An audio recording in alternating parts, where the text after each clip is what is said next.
함께 기도하고 말씀 보도록 하겠습니다.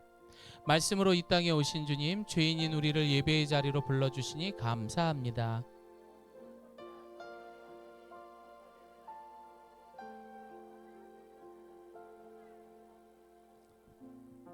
가정의 머리 대신 예수님의 이름으로 기도드립니다. 아멘. 한 절 한 절 교독하고 마지막 6절은 합독합니다. 여호와를 경외하며 그의 길을 걷는 자마다 복이 있도다.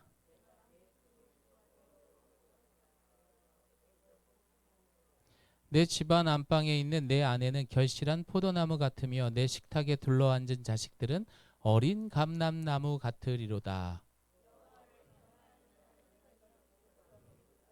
여호와께서 시온에서 내게 복을 주실지어다. 너는 평생의 예루살렘의 번영을 보며 내 자식의 자식을 볼지어다. 이스라엘에게 평강이 있을지로다.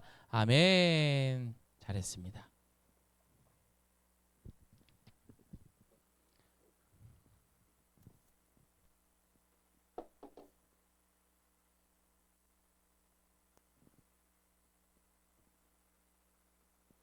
우리 같이 옆에 분하고 저를 한번 따라해 보겠습니다. 너희 집처럼 살고 싶다. 여러분, 우리가 누군가에게 야, 영민아, 나 니네 집처럼 한번 살보고 싶다. 아, 도요야, 나는 니네 집이 너무 부러워. 니네 엄마 아빠처럼, 너희 형제들처럼 그렇게 한번 살아보고 싶다. 이런 이야기를 듣는다면 너무 좋을 것 같아요. 그렇죠, 권사님? 자, 한 번 더 따라해 보겠습니다. 너희 집처럼 살고 싶다.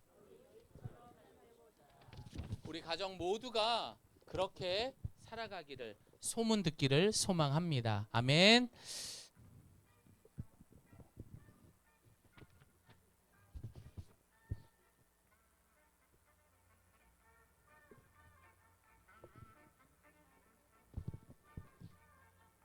한번 쭉 보세요.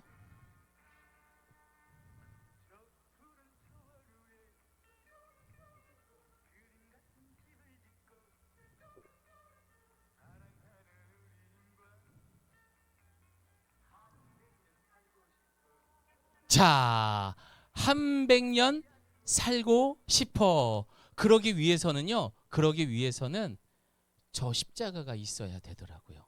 그래서 오늘부터 시작되는 이 가정의 달, 그래서 제목을 뭐라고 붙였냐? 5월 마지막 주까지 저 푸른 초원 위에 그림 같은 집을 짓고 행복한 가정이 되기 위해서 우리가 말씀을 통해서 지혜를 얻을 겁니다. 사랑하는 성도 여러분, 아무리 찾아도 없더라고요. 왜 저것이 답인지 오늘 이 시간 함께 나누고 은혜 받는 시간 되기를 소망합니다. 어느 날이었습니다. 미국에 보면은요, 우리는 이제 온라인상으로 당근을 하잖아요. 그런데 미국에도 보면은 이 오프라인에 당근 마트가 있더라고요.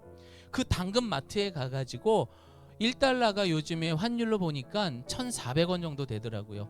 2달러의 가격으로 아주 오래된 액자를 하나 구입하게 됩니다. 후후 하며 불면서 먼지를 털어냈죠. 그런데 액자가 너무 오래된 거야. 그래서 새 걸로 바꾸고 싶어서 액자를 뜯어냈습니다. 그때였습니다. 그 액자 안에서 이런 편지가 하나 툭 떨어지는 거예요. 이게 뭐지? 하고 뚝 봤더니 글쎄 1776년에 기록이 된, 미국에서는 200장밖에 나와 있지 않는 독립선언문이 나와 있는 겁니다.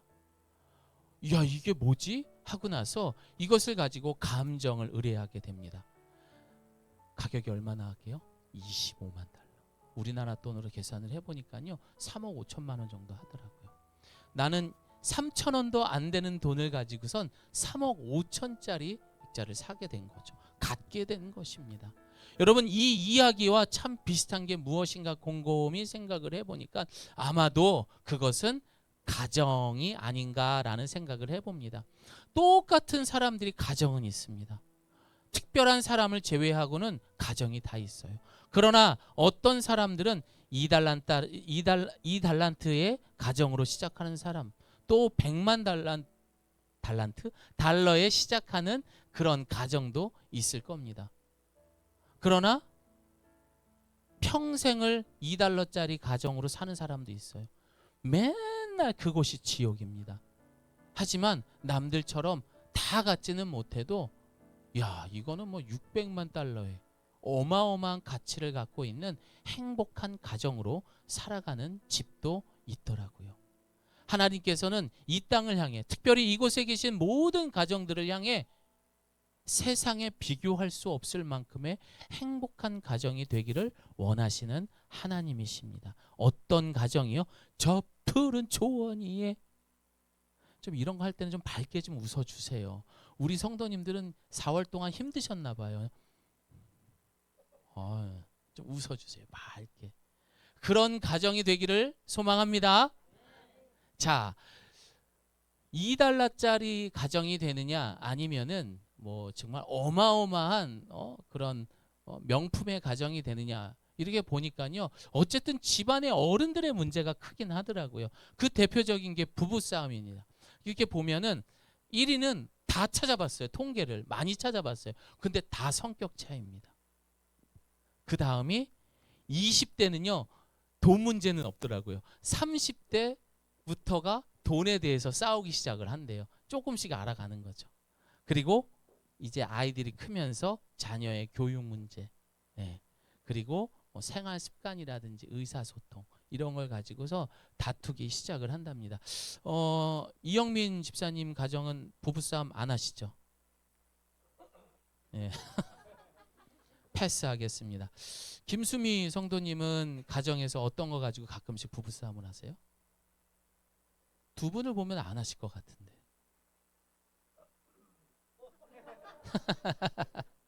패스하겠습니다.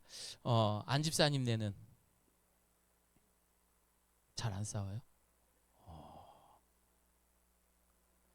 자, 보겠습니다. 내가 그저께 혜림 집사님이랑 전화했는데. 자, 조 집사님네는 부부싸움의 원인이 뭐가 있습니까? 안 싸우는 게 두 종류가 있습니다.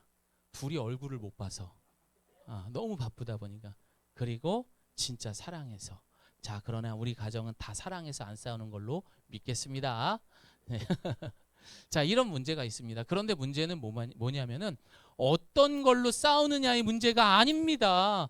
부부 싸움 자체가 문제라는 거예요. 왜 그런지 함께 보겠습니다. 제가 미국에서 상담사로 살 때 연구원으로 일하시는 부부가 있었습니다. 이분들에게는 3살짜리 아들이 있었어요. 근데 이 아들이 3살이 넘었는데 이 언어 습득 능력이 너무 떨어져가지고 문장으로도 이렇게 말을 못한대요. 그러니까 이제 당연히 부모님과의 관계도 좀 힘들 수도 있고, 그죠? 친구들과 어울리기 시작해야 되는데 그거 잘 못하고 집에만 있다는 거죠. 제가 제일 먼저 탐색한 것은 부부관계였습니다. 부부관계를 보니까 그게 썩 좋지 않아요. 부부싸움을 괜히 조심스럽게 했대요. 몰래 아이 없는 데서. 그러면 아이가 잘 모를 줄 알았나 봐요. 근데 보통 아이들은요 한 18개월쯤 되잖아요. 그러면 자신과 관계 맺는 사람들과의 어떤 관계의 질을 아주 기가 막히게 파악하는 능력을 습득하게 돼 있습니다. 엄마 아빠 사이의 어떤 묘한 기류를 온몸으로 느낍니다. 그러니까 아이가 바깥에 나가서 놀지 않는 이유도 어쩌면 가정 내 불안 때문인지도 몰라요. 더욱 아이러니한 건 뭐냐면 이 3살 아이가 말을 좀 더듬었어요. 그때 엄마 아빠가 갑자기 달려옵니다. 무슨 일이야. 그러면서 자신의 언어 능력에 대해서 엄마 아빠가 이 얘기를 서로 많이 해요. 엄마 아빠를 내가 대화를 많이 하려면 나는 말을 잘하면 돼요, 안 돼요? 안 돼요. 사회성이 떨어지고 관계에서 과도한 불안을 느끼게 되는 것이 사실은 엄마 아빠의 갈등 관계에서 비롯된 거죠. 엄마 아빠가 서로 싸우는 모습을 보고 자란 자녀들은 당연히 불안이 높은 사회성을 하게 됩니다. 그래서 우리 아이들, 특히 오늘날 우리 부모에게 가장 적합한 속담 중에 하나가 뭐냐면은 등잔 밑이 어둡다는 거예요. 내가 너무나 잘 알고 있는 아이인 줄 알았는데 아이들은 그런 부모의 불안한 모습을 통해서 아이들은 그 부모에게 솔직한 모습을 보여줄 수 없었던 거예요. 그러니까 이게 참인지 거짓인지 가장 모르는 게 부모였던 겁니다. 그럼 그 사실을 언제 알아요? 나중에 어른이 돼 있으면 그때 비로소 이 아이가 이렇게 자라왔구나라는 것을 알 수 있습니다. 자, 그렇다면은 여러분, 과연 우리 가정은 어떨까요? 똑같이 $2짜리의 그런 가정에서 시작했을지라도 아까 우리가 처음 영상을 봤잖아요. 얼마나 무섭습니까? 그 3개월 안에 모든 것이 벌어졌던 거예요. 그런 이런 바다 위에 떠 있는 삶과 똑같은데 과연 나는 2달러짜리 가정에 살고 있습니까? 아니면 25만 달러의 그런 가정에 살고 있습니까? 안전합니까? 진짜 안전합니까? 우리는 오늘 이 시간 이 말씀을 통해서 알아야 할 것입니다. 자, 그러나 여러분 두려워하지 마십시오. 오늘 우리 하나님께서는 우리에게 준비한 것이 있습니다. 함께 읽습니다. 시작. 여호와께서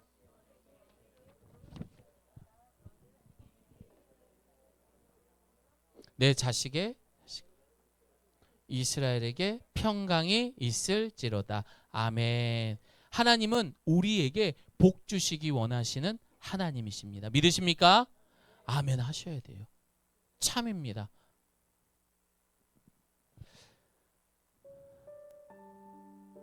살다 보면은 처음엔 너무 좋아서 결혼했는데 세월이 지나면 표정이 변하더라고요.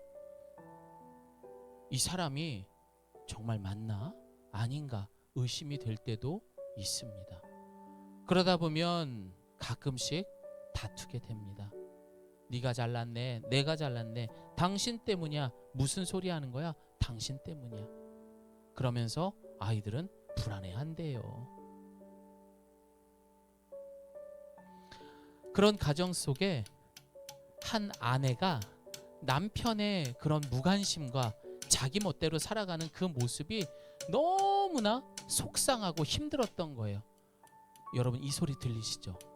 그때마다 자신의 정원 앞에 있는 나무에다가 못을 하나씩 박기 시작을 했던 거예요. 당신이 말이야, 이게 뭐 어쩌고 저쩌고.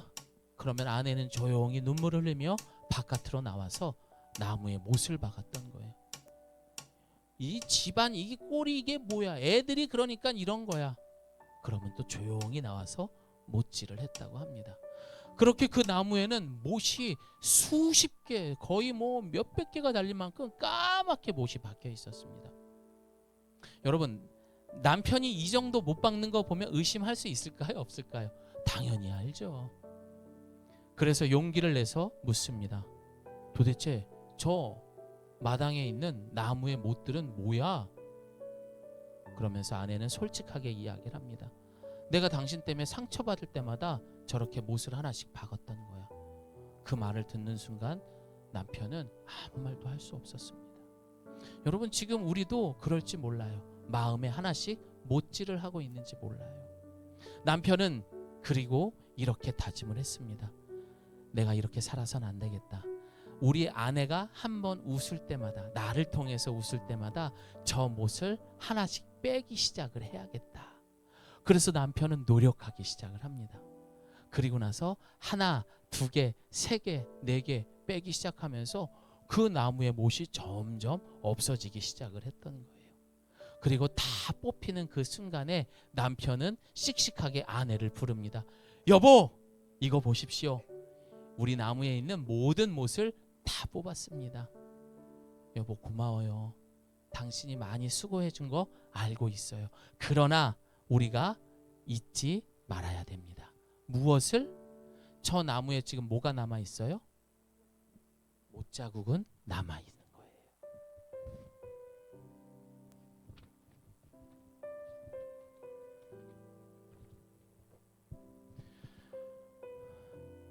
우리가 무심코 내뱉은 그 말 한마디 때문에 그 순간 화해하고 넘어가는 것 같지만 사람은 육신과 영혼이 있습니다. 그래서 반드시 상처 남고 그것이 회복되지 않으면요 기억에 남을 수밖에 없어요.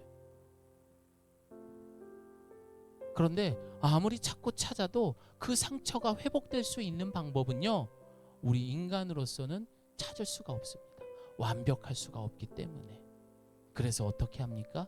하나님께서는 세상을 이처럼 사랑하셔서 독생자 아들 예수 그리스도를 통해서 우리의 죄를 통하여 받은 상처들을 회복하기 시작하셨습니다. 우리 함께 말씀 읽습니다. 시작. 그가 찔림은 우리의 허물을 인함이요 그가 상함은 우리의 죄악을 인함이라.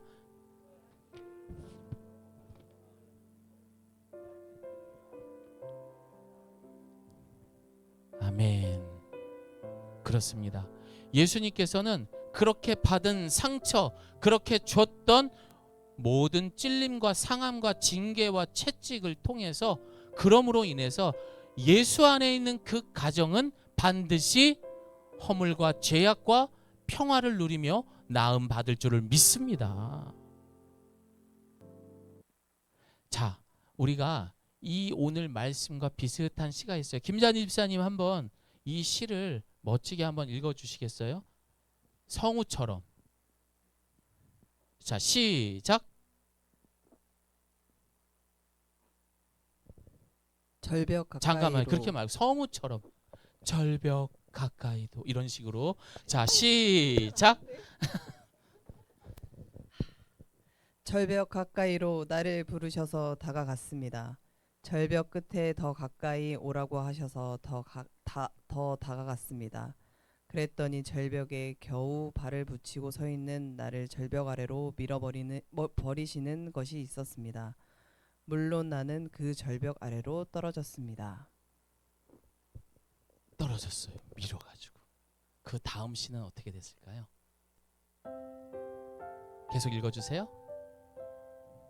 그런데 나는 그때까지 내가 날 수 있다는 사실을 몰랐습니다. 그렇습니다. 복을 주시기 원하시는 하나님은요, 이미 2000년 전에 찔리고 상함과 죽음을 통해서 모든 것을 대신해서 먼저 그가 하셨어요. 그리고 무엇을 주셨어요? 니네는 날 수 있는 존재야. 니네는 복받는 가정이야. 니네는 그렇게 축복받는 사람들이야. 그래서 여러분, 우리는 어떻게 살아야 돼요? 평생을 고난당하면서 친구들한테 손가락질 당했던 그 욥은 이렇게 고백합니다. 시작. 또 사람에게 이르시기를 주를 경외함이 곧 지혜요 악을 떠남이 명철이라 하셨느니라. 목사님, 여기서 말하는 이 경외라는 말, 오늘 본문 1절 함께 읽습니다. 시작.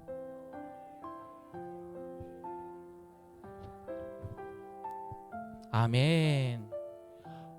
우리 친구들은 아마 경외하다라는 말이 좀 모를 거예요. 그래서 경외하다는 뜻이 뭐죠? 함께 보겠습니다. 시작. 하나님을 두려워함.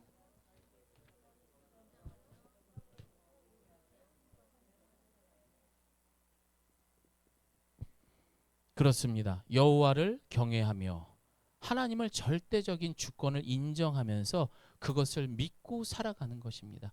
그렇게 했을 때에 우리가 날 수 있는 존재라는 것을 알 수 있게 되는 거예요. 여러분, 반드시 날기를 소망합니다. 그러나 시편은 우리를 하나님을 경외하라고 이야기했지만 세상에서는 뭐라고 말하냐? 시작. 사람을 경외하며 그의 길을 걷는 자마다 복이 있도다. 세상을 경외하며 그의 길을 걷는 자마다, 돈을 경외하며 그의 길을 걷는 자마다, 명예를 경외하며 그의 길을 걷는 자마다.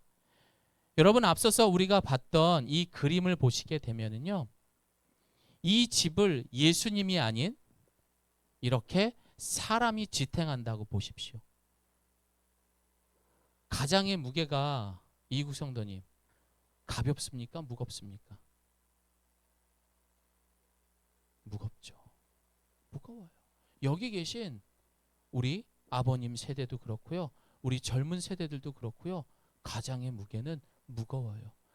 우리 애들 앞에서는, 너희들 앞에서는 아빠가 맨날 웃기고 장난치고 있지만 가끔씩 내가 일하는 곳에서 한숨을 쉬고 커피 한 잔에 위로를 받고 하늘을 바라보며 크게 우리 가족을 생각하면서 또 힘을 내는 것이 우리 가장의 무게라는 것입니다. 절대 우리 가정을 사람이 지탱한다는 거, 그거는 쉽지 않습니다. 반드시 문제가 생길 수밖에 없다라는 것입니다. 그래서 우리는 예수님이 우리 가정의 머리가 되어야 할 줄을 믿습니다. 오늘 본문 2절을 보니까요, 시작. 내가 내 손이, 그렇습니다. 그렇게 예수 그리스도를 우리 하나님을 경외하는 가운데 우리가 꼭 기억해야 되는 것은 무엇이냐? 내 손이 수고한 대로 먹을 것이다 라고 말합니다. 가정을 우리에게 허락하셨어요. 다행히도 우리와 함께하는 모든 성도님들이 참 우리는 열심히 사는 분들이 많은 것 같아요. 그래서 이 말씀을 좀 더 구체적으로 예레미야서 우리 함께 읽겠습니다. 시작.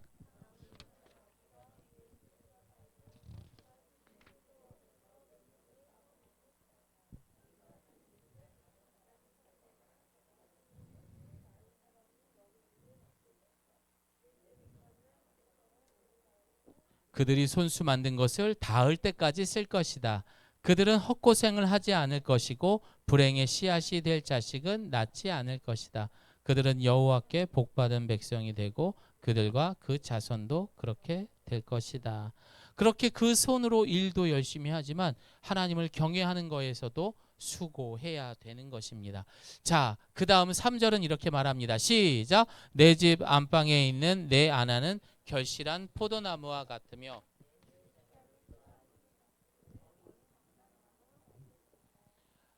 보시는 것처럼 포도나무와 이게 감람나무예요. 이거는 새끼 감람나무고 엄청나죠? 엄청나죠. 수백 년을 산대요. 저 나무가. 그러면 하나님께서는 이 이스라엘에 있어서는 이 포도나무와 올리브나무, 감람나무는 최고로 채워줍니다. 그래서 성경에서 이 포도나무와 감람나무는 많이 등장을 합니다. 포도나무 같은 경우는 뭐 예쁘다, 뭐 혹은 달다, 거의 부정적인 그런 표현은 거의 없습니다. 그래서 나는 포도나무요. 그리고 신약 성경에서는 이 포도나무를 교회에 비유하기도 합니다. 바꾸어서 이 감람나무 같은 경우는 어떻습니까? 오랫동안 이런 장수를 뜻하게 나타내는 것도 말하고 그리고 안식, 평강 이런 모든 것들을 상징하고 있는 거죠. 그래서 하나님을 경외하는 가정의 아내와 자녀들은 이런 나무들을 통해서 그렇게 오늘 시편은 표현하고 있는 것입니다. 우리 함께 말씀 읽어봅니다. 시작. 아멘.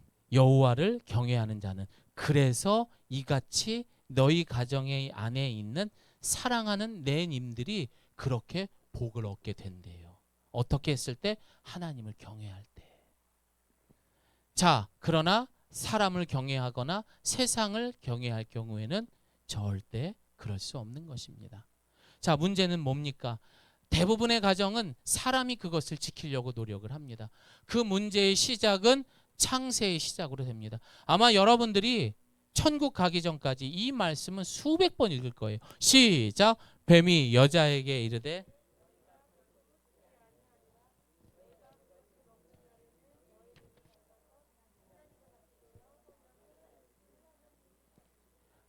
중요한 건 뭐예요? 지금 이 땅을 살아가는 죄를 자기가 죄인이라는 걸 인정하지 않는 사람들은요 결코 내가 죽을 거라고 생각을 하네요.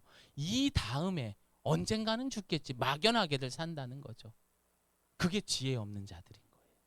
그러니 그 사람들은 오늘만을 위해 살아가는 거죠. 이거 되게 중요합니다, 여러분. 내가 언젠가를 죽는다로 막연하게 생각하는 사람과 내가 내일도 어떤 일이 벌어질지를 모른다는 마음으로 최선을 다하는 사람은 다릅니다. 그게 뭐예요? 내가 하나님이 되었느냐 아니면 하나님의 주권을 인정하고 살아가느냐. 누가 주인된 삶에 따라서 그 차이가 나게 되는 것입니다. 시작.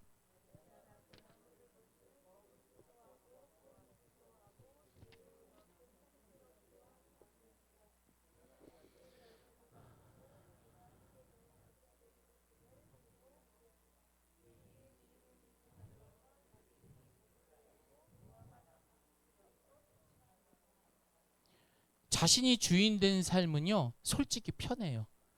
누구 잔소리 안 들어도 되고요. 내가 하고 싶은 대로 하며 살아도 되는 겁니다. 뭐 예배 빠져도 되지. 근데 어떤 사람은 목숨같이 걸며 이 예배를 지키죠. 또 어떤 사람들은 매일같이 아침 묵상과 말씀을 보죠. 그렇지 않은 사람들은 소홀히 합니다. 죄송한 이야기지만 여러분 나는 그렇게 될지 모르지만 어느 장례식장이거든요. 그 자식들을, 어린 자식들을 남겨두는 그 아이들을 보면요, 할 말이 없어요. 제가 왜 계속 이 얘기를 하냐면요, 아셔야 돼요. 정말로 이걸 깨닫고 살아야 된다고요. 그 아이가 내가 없는 세상에서도 버젓하게 괜찮은 사람으로, 인정받는 사람으로 살아가야 된다고요. 근데 갑자기 없어진 거라고요. 아까 우리가 봤던 그 영상에 그분에게는 6살짜리 아이가 있었대요.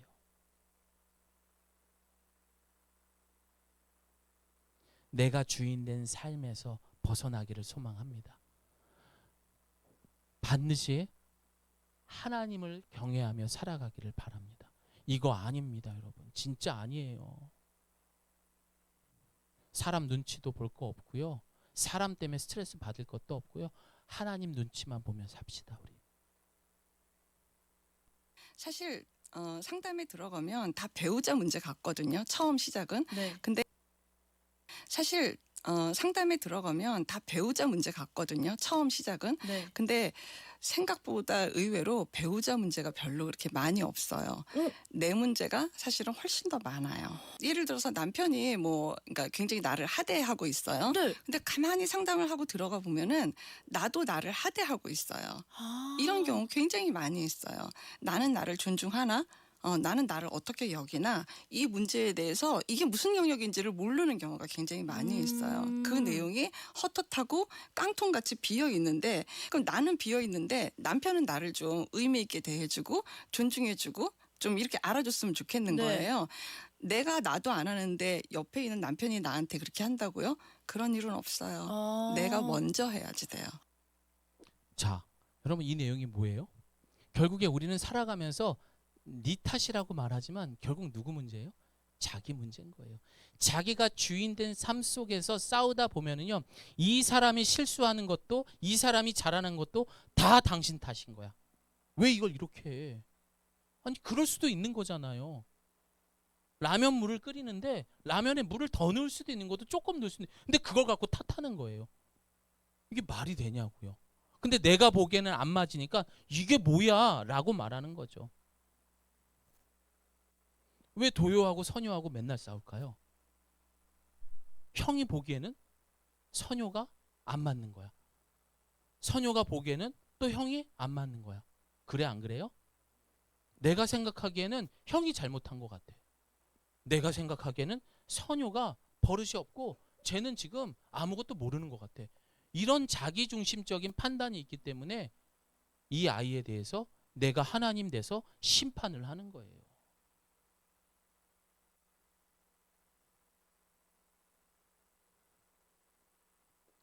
그래서 우리는 어떻게 해야 됩니까? 부모, 아이들은요, 우리 엄마 아빠들이 앞에 나와서 애들한테 너 이놈의 자식 선요, 너 엄마 말 잘 들어야지, 공부해야지, 앞모습 절대 안 봅니다. 엄마가 백날 그 앞에서 잔소리해도 절대 안 듣습니다. 뭘 봐요? 엄마 아빠의 뒷모습을 봅니다. 우리 엄마 아빠는 예배 시간에 진짜 기도하는구나. 우리 엄마 아빠는 밤 9시만 되면 시간을 정해놓고 성경을 보고 있구나. 우리 엄마 아빠는 서로 대화하면서 존중하고 있구나. 여러분, 존중하는 부부가 존중받는 자식들의 남편과 아내를 얻을 수 있는 거예요. 내가 남편, 아내를 하대하면 이 아이들도 다른 집에 가서 무시당하는 거라고요. 그럼 어떻게 하래요? 자신을 사랑해야 된대잖아요. 깡통 같은 삶 뭘 하겠냐고요.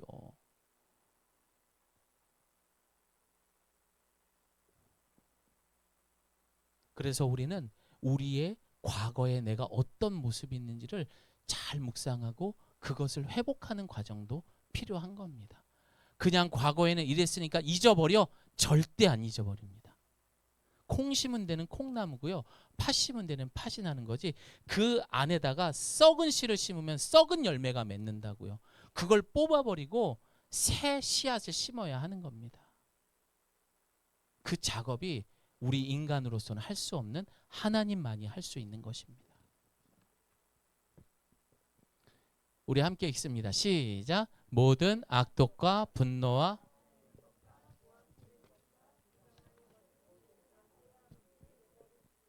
서로 친절하고 인자하며 하나님이 그리스도 안에서 아멘. 이렇게 되기를 소망합니다. 상대방을 용서하는 것도 되게 중요해요. 오늘 아침에 효정 집사님이랑 유미영 집사님이랑 막 싸웠어요. 아니 진짜 싸웠다는 건 아니고.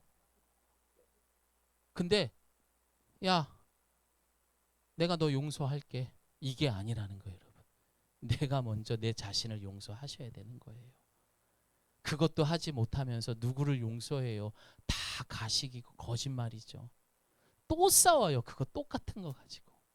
조 집사님 알겠죠?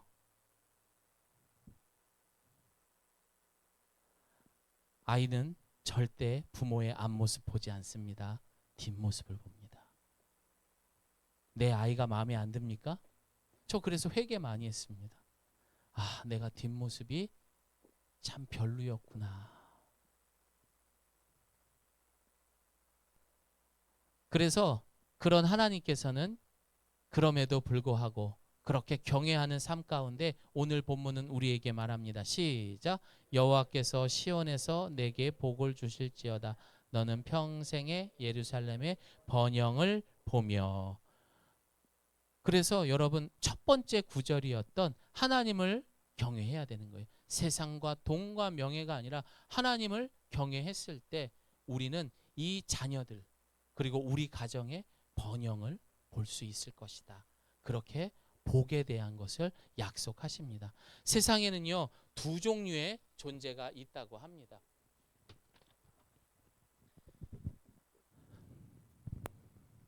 하나는 스스로 있는 존재입니다. 그리고 두 번째, 하나는 피조물을 말하고 있습니다. 그러니까 만들어진 존재라는 것이죠. 전자는 창조주를 말하는 겁니다. 하나님은요, 결코 부족한 것을 느끼지 않고 하나님의 존재 자체가 존재의 목적이라는 것입니다. 아쉬울 게 하나도 없는 분이죠. 그런데 그런 하나님이 우리를 사랑하셨던 거예요. 그리고 그 후자가 되는 피조물, 우리가 창조가 된 겁니다. 그래서 피조물은 창조의 목적대로 살아갈 때 복받는 인생이 된다라는 것이 오늘 시편의 말씀인 것입니다. 여러분 신구약을 관통하는 하나님이 세상을 창조하신 목적이 뭔 줄 아세요? 한 글자로 딱 표현합니다. 따라합니다. 복받게 하기 위해서 하는 거예요. 왜냐? 이 세상이 썩을 대로 썩어졌기 때문에 내가 내 새끼만큼은 복으로 끌어가겠다. 그게 신구약 하나님의 목적이고 우리를 향한 사랑인 거예요. 그런데 우리의 죄로 말미암아 그 복을 우리가 못 보고 살았던 거예요. 그리고 내가 생각하는 복을 쫓는 것이 죄인들의 삶이라는 거예요.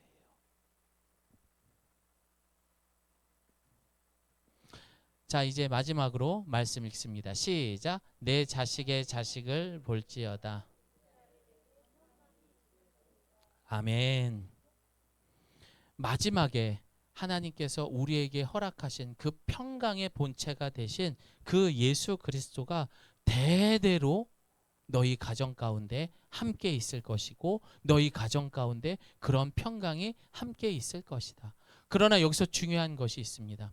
우리가 적어도 처음에 이야기했던 것처럼 너희 집처럼 살고 싶다 되기 위해서는 여기서 멈추면 안 됩니다.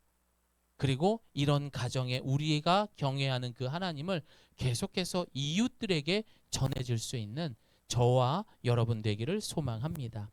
우리 다시 한번 따라해 보겠습니다. 너희 집처럼 살고 싶다. 방법은 하나입니다. 여러분이 복받은 사람처럼 살아가야 돼요. 왜 우리가 농담으로도 그런 말 하죠.